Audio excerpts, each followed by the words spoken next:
Hi there. Today I will be covering pricing strategy. Let's jump. Pricing strategy is a model or method that we can use to establish the best price for our products and services. And firms, it helps us as marketers choose prices that maximize our profits and shareholder values while considering the customer demand. Because obviously we have to factor in, okay, what type of demand we have for our product or service. So one of the key concepts for pricing strategy is the idea of price elasticity of demand. We have to take into account demand whenever we're factoring in price. So this comes from if we have a change in quantity divided by a change in price, we can calculate that price elasticity of demand. So the key idea here is if we have highly elastic, if it's elastic, price increases have a large effect on customer demand. However, if it's inelastic, price increases have very small effects on demand. So the key here, whenever we're thinking about this, is for highly elastic things like movie tickets, cable TV, substitute products, luxury goods, they're going to have a very large effect on customer demand. If you increase the price so high, you're not going to get customers to be able to purchase your goods. Movie tickets, that's kind of like a luxury. Customers aren't willing to spend, like, say Alamo Drafthouse decided to increase their price of a movie ticket to $25. Are you going to go to the movies that often? Probably not. Say they wanted to increase your Netflix subscription to $30 a month. Are you probably going to cut out Netflix? Probably. You'll look for substitutes at least. But for relatively inelastic things, like cigarettes, fuel, medications, and our necessities, that's not going to affect demand that much, right? We're still going to buy a large quantity regardless of how much they increase that price. Because the idea here is that if they increase like the price of fuel, most of the time people, they still need fuel to drive. They still have to go to the places that they're used to going, like work. They still have to get from point A to point B. So a big increase in fuel, like we've had a big increase over the past 6 months in 2021, where the price went from, like, let's say it was like $2 a gallon. Now we're closer to $2.50 a gallon, and closer upwards in some areas of $3 and $3.50 a gallon. So people still need gas, and it doesn't affect consumer demand that much. So we'll be talking about this more as we go through different pricing strategies, specific pricing strategies. But this concept is really important to understand any type of pricing strategy. So one of the main pricing strategies that we can go off of is competition-based pricing strategy. And the idea is that our firm would base our prices on the going rate for other similar products and services. So we don't consider the cost of to make that product, and we also don't factor in demand. We're just focused on the going rate. So one way you could think about this is, say for example, a small mom and pop burger place wanted to come into town, and they went around and they looked at the prices of burgers at like Sonic, they looked at the prices of Wendy's, and they went and looked at the price at Brahms. Well, they could base their prices strictly off what their competitors are charging. You can price your product slightly below your competition, the same as your competition, or slightly above your competition, but your price is based off of your competitors' prices.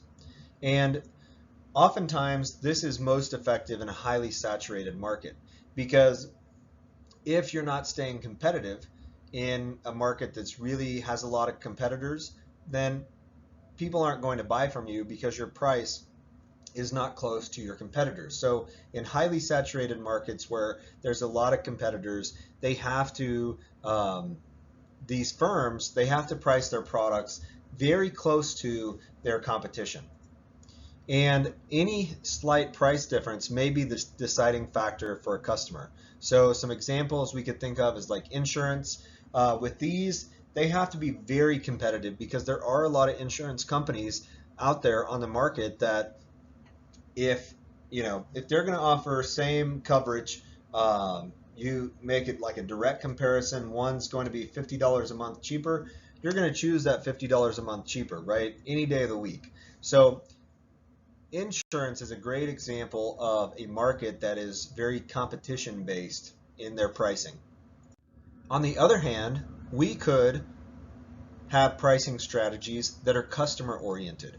In these customer oriented pricing strategies, we could focus on one, which is a dynamic pricing strategies. A lot of companies employ this.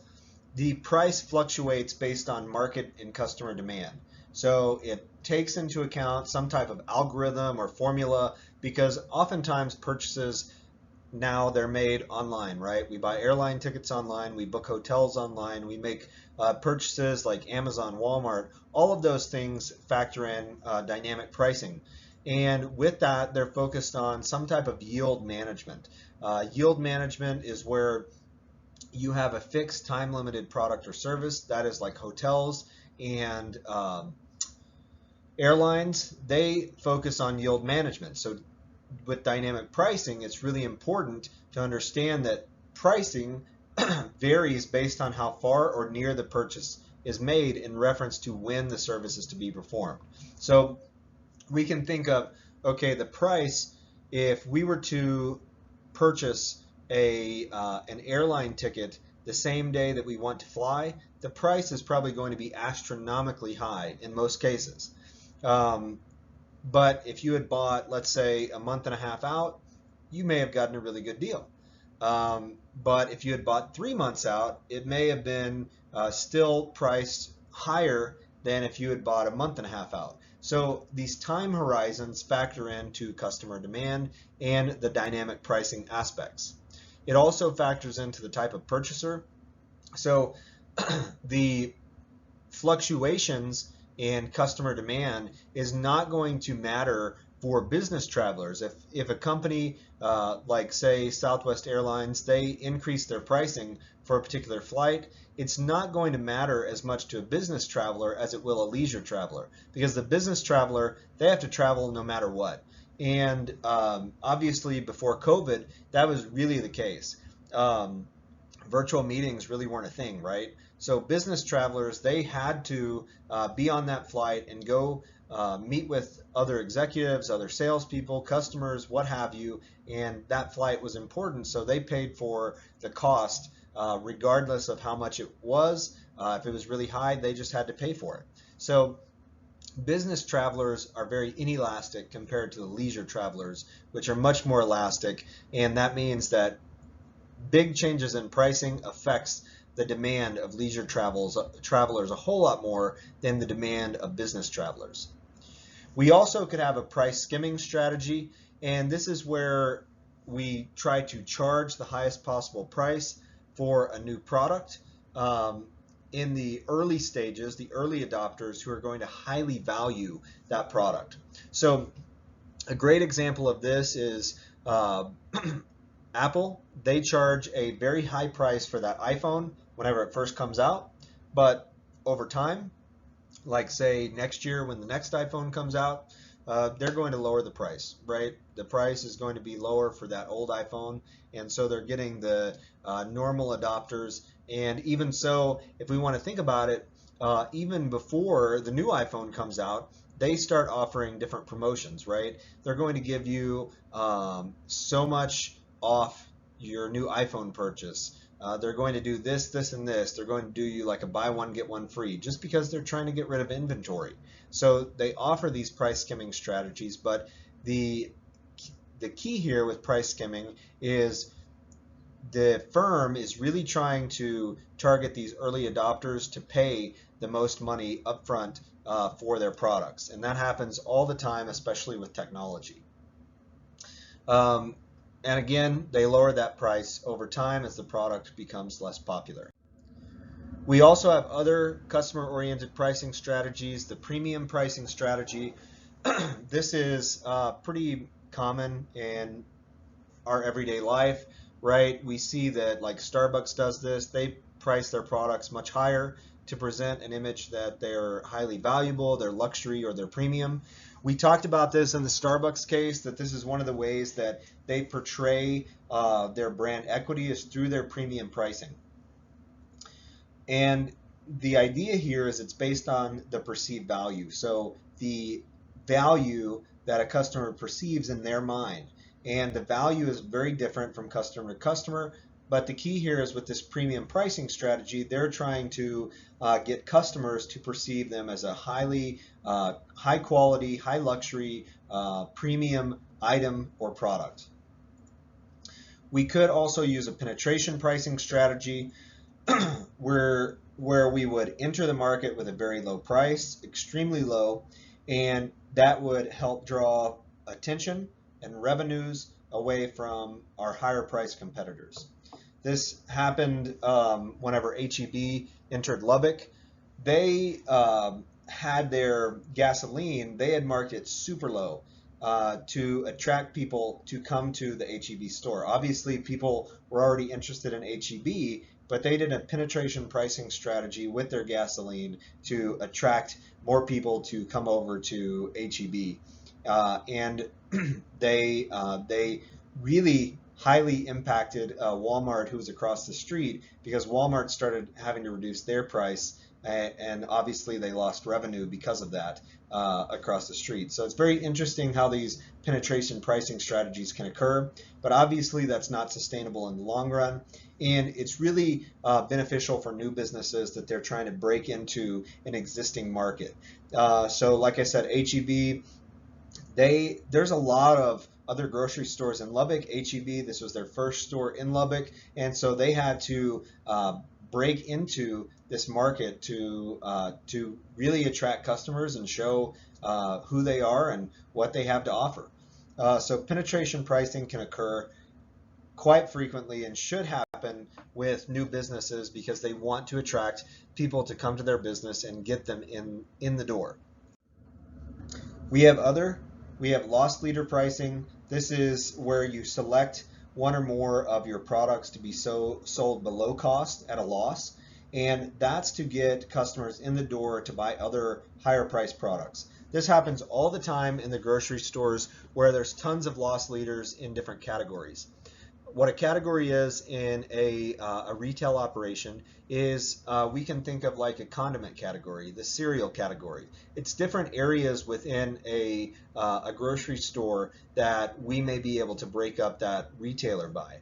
And so there's often loss leaders within within each of these categories, and we can think of these like from we get these ad promotions every week in the mail for the grocery store. Well, a lot of these are going to be loss leaders because they're trying to get you in the door to buy higher cost products, higher price products that they're going to make a much larger profit on. This also happens like, for example, in the, we'll talk about here, where we also have items that are placed in the back of the store that encourage you to buy other things as you search for that loss leader item. So like for example, milk they don't make a lot of money on in grocery stores, but milk is placed at the very back of the store. That way you go through the entire store to look at all the different things, and you are enticed to potentially purchase something other than milk. And so loss leader items are a great way to get people to purchase higher priced products. You could also do this in product kits. So we're probably all very familiar with like the kits that are available that you can have drop shipped, like subscription boxes. Oftentimes in there, they entice you to purchase a subscription box where they have a lot of things that they take, maybe one or two things that are loss leaders, but they have a huge markup on things that that are really the more premium product. And so they can make money because they're basically giving you those a few things in the box at a very big discount, and they're actually charging you a lot more for those premium products within that kit. We also have a freemium pricing strategy. We're probably all familiar with this because we see this in mobile applications where you have a basic or a free version, and through that, the company is really hoping that the user may eventually upgrade or choose to pay for more features. Um, this is also a function of perceived value of the products or features that the company is offering. And the price has to be a low barrier to entry and grow kind of incrementally. So it may be like free for you to have, like, I always think of this like free to use for your first uh, 10 times, but then they may say after your 10th time we want you to start paying, and it's going to be $5 a month. And that gives you like access to the basic features, but it could also increase from there. So freemium pricing strategies are common and very common in mobile applications and software as a service. We also have psychological pricing strategies. These are very interesting because they're all based on psychology, and obviously these things do work because we see it happen all the time in everyday life, and you may have been affected by this even if you don't even realize it. So the idea is that you're targeting human psychology to boost your sales. One is the charm effect. The charm effect is where you price your product with ending in a 9. So you could have it 99.99 or 95.99. Any of these ways, you're enticing customers because you're getting them to think that they're getting a deal simply because there's a 9 at the end of their price. You could also do the premium pricing, which we've talked about the premium pricing strategy, but there's a premium psychological pricing strategy that encourages you to round numbers for premium products. So you should instead offer the product at $40 instead of $39.72 or $40.28. You should round the price of your product to the nearest whole dollar. You could also have comparative pricing, and this happens where a more expensive item is placed directly next to the ones you're most focused on selling. So this can happen both in store and online. In store, it happens, say for instance, like a pair of pants you're looking at, that there is a much more expensive item and it's placed next to a lower priced item. Well, they place that more expensive item there to entice you to purchase that lower priced item that they're still making a profit on.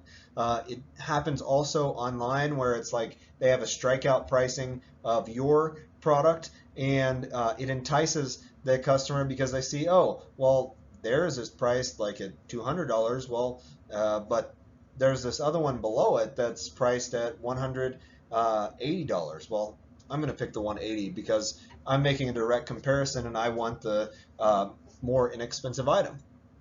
We also have the BOGO strategy, which is like buy one, get one, 50% off, 25% off, or free. And they make them feel like they're getting a deal that it's just too good to pass up on.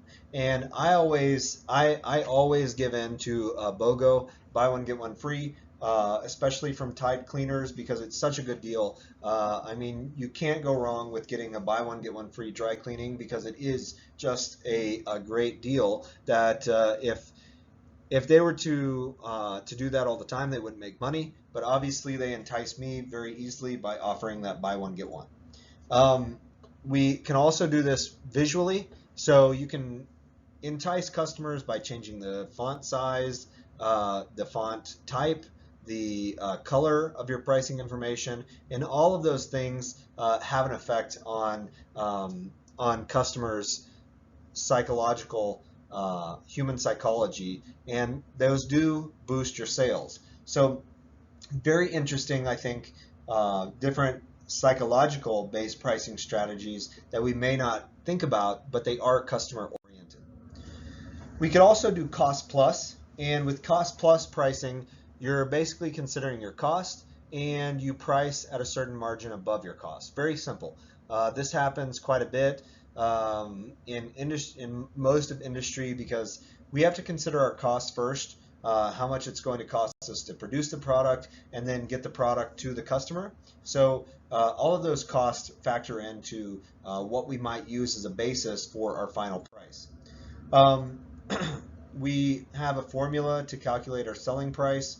We use this, our cost times 1 plus the markup percentage. So say your cost is, what we'll have an example here is $55.